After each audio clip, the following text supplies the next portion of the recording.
Jamen, det er bare træls, at Microsoft, det skal være sådan, som det er nu. Men nu må vi jo se, hvad de siger til, når denne video kommer op. For jeg vil jo godt knurre den i hovedet. Og jeg tror ikke, jeg er den eneste.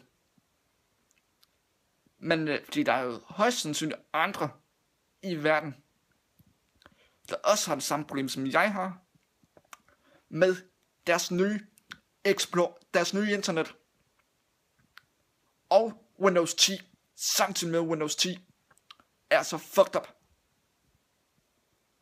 Lige nu, der står Facebook, som ikke svarer, og det er nok 3-4 gange, den ikke har svaret.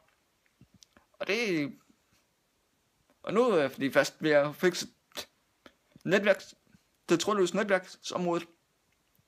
Nu mangler de bare at fikse alle de andre, lad os sige, 86 fejl, der ligger i Windows 10. Fordi det er, hvad jeg har fået, det er, hvad min computer, den siger. Den siger, der stadigvæk er 86 fejl endnu, inden den er løst, inden den er fuldt opdateret. Men nu må de jo se, hvordan det er træls. Men nu må vi jo lige se, hvad de siger. For det på Microsoft, det får i hvert fald et link. De sender i hvert fald et link til den her video. Så må de jo se, hvad de siger til det.